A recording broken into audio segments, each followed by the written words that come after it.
நேர்களே, இன்றைக்கு வருத்தத்துக்குரிய ஒரு சம்பவம். அதாவது ஆஸ்திரேலியாவுல போண்டா என்கின்ற கடற்கரையில, அதாவது லைட்டிங் ஃபெஸ்டிவல் என்று சொல்லக்கூடிய யூத திருவிழாவில, அந்த ஹக்கான் அந்த திருவிழாவின் பேர். அவர்களின் திருவிழாவில் 15 யூத பிள்ளைகளும், பெரும் வயதானவர்களும் ஒரு பயங்கரவாதி தாக்குதலுக்கு உள்ளாக்கி மரணித்திருக்கிறது நெஞ்சை உலுக்குகிற ஒரு செய்தியாக இருக்கிறது. மிகுந்த மன வருத்தம். ஆஸ்திரேலிய அரசு இதற்கு பொறுப்பேற்க வேண்டும் என உலகம் முழுவதும் குரல்கள் எழுப்பினாலும், ஆஸ்திரேலியா இந்த திருவிழாவில் 2000த்திற்கும் மேற்பட்டவர்கள் அவர்கள் கலந்து கொண்டார்கள். யூதர்களுடைய இந்த ஹக்கான் இந்த திருவிழா லைட்டிங் ஃபெஸ்டிவல் என்று சொல்லப்படுகிறது. இதில் அவர்கள் மகிழ்ச்சிகரமாக தங்களுடைய குழந்தைகளோடு உறவுகளோடு ஆஸ்திரேலியாவில் கடற்கரையில் போண்டா கடற்கரையில் கூடியிருந்த போதுதான் இந்த பயங்கரவாத தாக்குதல்ல 2 பேர் நடத்தியிருக்கிறாங்க. ஒன்று அப்பா, இன்னொன்னு மகன். இவங்க யாருங்கிற தகவலை இன்னும் யூகிக்க முடியவில்லை. ஆனாலும் இவர்கள் ஒருவேளை பாகிஸ்தான், ஒருவேளை லெபனான் இந்த வழிவந்தவர்களாக இருக்கலாம். ஆனால் அது கன்ஃபார்மா இல்லை. நாங்க இதை அறிவிக்க மாட்டோம், அறிவிக்க போவதில்லை என ஆண்டோனியோ அல்பேனியோ அரசு அறிவித்திருக்கிறது. இதற்கு காரணம் என்ன? உலகம் முழுவதும் சியோனிச எதிர்ப்பு அதிகரித்து வருகிறது. இது நல்லதா அப்படின்னா நல்லது இல்லை. பலஸ்தீனத்தில் தாக்குதலை நடத்தி 75,000 பேரை கொலை செய்திருக்கிற பெஞ்சமின் நேத்தான்யாகு, 1,70,000 பேரை மூடமாக்கின பெஞ்சமின் நேத்தான்யாகு, பென் கேவிர், சுமோட்ரிச் இந்த யூத சமூகத்தில் சேர்ந்த அரசியல் தலைவர். ஆனா பலஸ்தீனத்தை மக்களை கொலை செய்வது யார்? யூத மக்கள் அல்ல. உலகத்துல அமெரிக்காவில் இருக்கக்கூடிய யூதர்களும் பலஸ்தீனத்தில் யூதர்களும் கூட இந்த அநியாயத்தை எதிர்த்து உலக சமூகத்தோடு கைகோர்த்து நின்ற போது அவர்களுக்கு எதிராக இந்த பயங்கரவாத நடவடிக்கையை நாம் எப்படி ஏற்றுக்கொள்வது? தோழர்களே, நாம என்ன சொல்றோம்? அனைத்து மனிதர்களும் இறைவனின் படைப்புகள், ஒரே இளம்தான். நீ யூதனா இருந்தாலும் சரி, கிறிஸ்தவனா இருந்தாலும் சரி, முஸ்லிமா இருந்தாலும் சரி, பௌத்த, இந்து யாரா இருந்தாலும் சரி. ஆனா ஒரு பாவத்திற்கு, ஒரு பரிகாரத்திற்கு அனைவரையும் நாம் எப்படி என்ன சொல்ல முடியும், பலியாக்க முடியும்?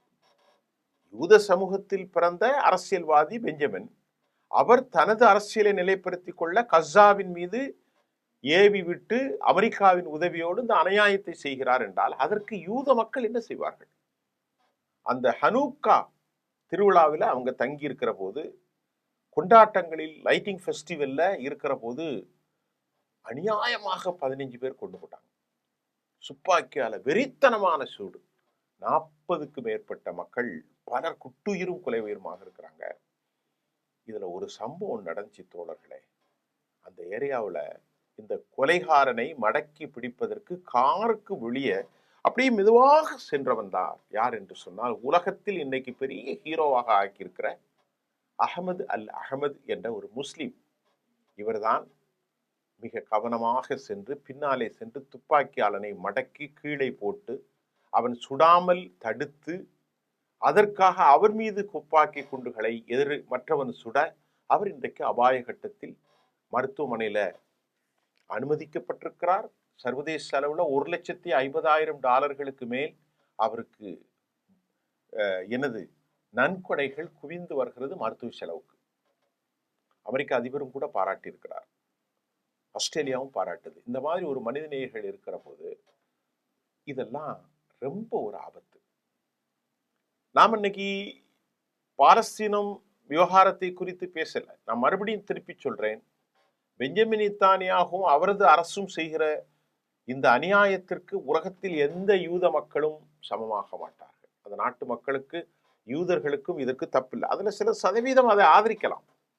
ஆனால் பொதுமக்களை கொல்வது மனித விரோத, கொடுமையான, பாவமான, அபாயகரமான ஒரு செயல் என்பதுல ஒரு இரக்கம் இருந்த எந்த மனிதனும் இந்த மாதிரி பிள்ளைகளெல்லாம் சொல்ல மாட்டான். இந்த மாதிரி பெண்களை சுட மாட்டாங்க. இது கோழைகளுடைய செயல். நல்ல மனிதன் இதெல்லாம் செய்ய மாட்டாங்க. சரிங்க. இப்போ இதற்கு காரணம் என்னன்னா, உலகத்துல ரொம்ப குறைந்த அளவுல வாழக்கூடிய சமூகம் தான் யூதர்கள். இந்த யூதர்களுக்கு எதிரான வெறுப்பு எப்போது வந்தது? அவர்களுக்கான எப்போது பரிதாபம் வந்தது? ஹோலோகாஸ்ட் என்கின்ற 6 மில்லியன் என்று சொல்கிறார்கள். அந்த கருத்து கணிப்புல எனக்கு எப்போ மாறுபட்டு உண்டு. ஏதோ 10 லட்சமோ 50 லட்சமோ 30 லட்சமோ கொல்லப்பட்ட போது பெரும் நெருக்கடிக்கு கெமிக்கல் வெப்பன்ஸை வச்சு அடால்ஃப் ஹிட்லர் அந்த மக்களை கொலை செய்த போது உலகமே அவர்கள் பக்கம் நின்றது. ஐயோ பாவம். அதற்கு பிறகு யூரோப்ல அவர்களின் கொஞ்சம் கொஞ்சமாக தங்கினார்கள்.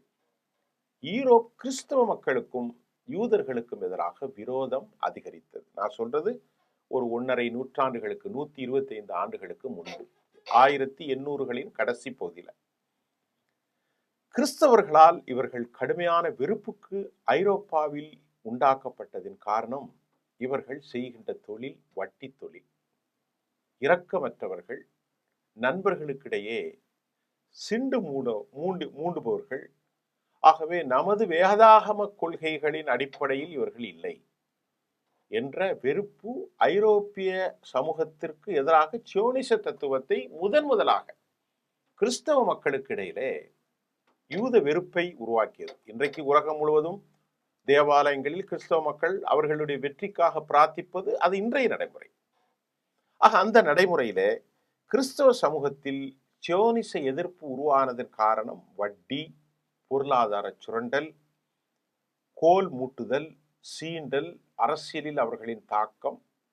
ஆகவேதான் இவர்களுக்கு எதிராக முதல் சியோனிச தத்துவமே ஆன்டி சியோனிஸ்ட் மூவ்மெண்ட் யூரோப்பாவில் உருவானது. அப்போதுதான் பால்ஃபர் டெக்ளரேஷன் உருவாக்கி அவர்களை மெதுவாக இங்கே கொண்டு குடியேற்றினாங்க.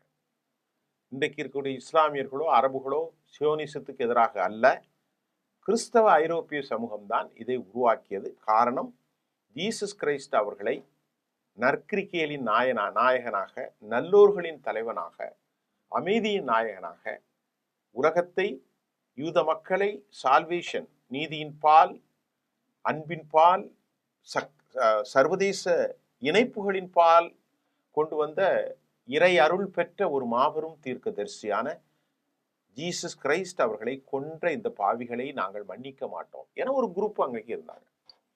அவங்க தான் யூதர்களை வெறுத்தாங்க. இன்றைக்கு இந்த வெறுப்பு எப்படி மாறிட்டு அப்படின்னா, இன்றைக்கு இடையில ஹிட்லருடைய இந்த மூமெண்ட் மாறி இடையில் இன்றைக்கு அது இஸ்லாமியர்கள் அனைவரும் வெறுக்கக்கூடிய அளவிற்கு யூதர்கள் அவர்களுடைய நாடுகளை ஆக்கிரமித்தார்கள். That is so called settlers land சொல்றாங்க. West Bank settlers land, Gaza settlers land. எவ்வளவோ சொன்னாலும் இன்று வரை பச்சை பிள்ளைங்களை கொலை செய்து ஏராளமான வயதானவர்கள், முதியோர்கள், அவர்கள் வாழ்விடம், கட்டடம், உழைப்பு, உயிர் எல்லாவற்றையும் அழித்து போட்டார்களே. அப்படிங்கிற வெறுப்புக்கு தான் இந்த பயங்கரவாதி துப்பாக்கியை பயன்படுத்தி இருக்கிறான். ஆனா அவன் யாருன்னு தெரியல. அவன் முஸ்லிமா, அவன் யூதனா, அல்லது அவர் கிறிஸ்தவனா, அவன் யாருன்னே தெரியல. ஆனால் வழக்கம் போல அவர்கள் ஒரு பாரம்பரியமிக்க அரபியாக இருக்கலாம், பலஸ்தீனத்தை சார்ந்தவனாக இருக்கலாம், லெபனீஷா இருக்கலாம் என்று சொல்லப்படுகிறது. ஆனால் ஒரு விவகாரம், எப்படி இந்த அநியாயத்தை தடுத்து நிறுத்த அகமது அல் அஹமத் அவர்தான் நாயகன். அவர்தான் இந்த கொடூரமான பயங்கரவாதிக்கு முன்னால் தன் உயிரை துச்சவன மதித்தார். தோழர்களே, இது அவ்வளவு நல்லது இல்லைங்க. யூத வெறுப்பு அவ்வளவு நல்லது இல்லை. இந்த பிரச்சனைக்கு தீர்ப்பு வந்துடணும்.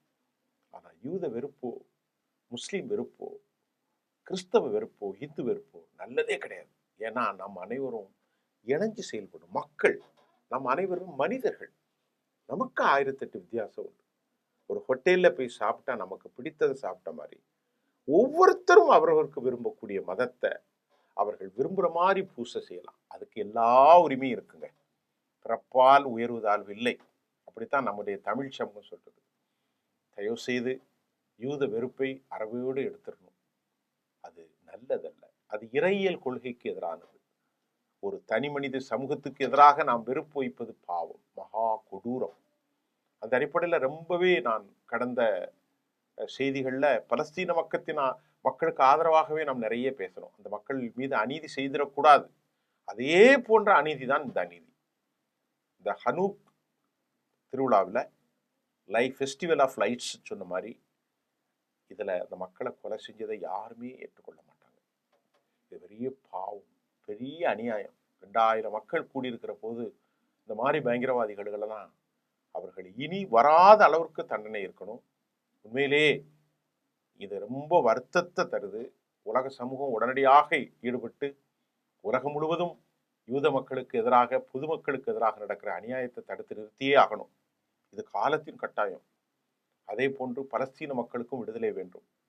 இந்த தொடர்ந்து ஒரு சமூகத்துக்கு எதிராக எந்த ஊரிலோ, எந்த நாட்டிலோ, எந்த உலகத்திலோ வெறுப்பை விதைப்பது ஆகவே கூடாது.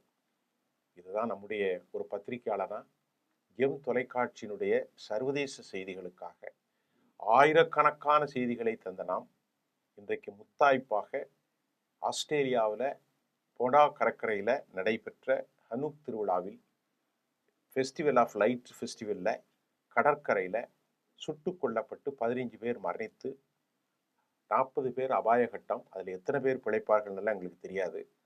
இதற்கு ஒரு முடிவு வருவதற்கு அமெரிக்கா இதில் கவனம் செலுத்தணும். பெஞ்சமின் நேதன்யாகு இதை ஒழுங்கு செய்யணும். இதன் மாதிரி வெறுப்பை விதைக்காமல் உலகம் அமைதியை நாடணும் என்று நாம் பணிவோடு கேட்டுக்கொள்கிறோம். நன்றி.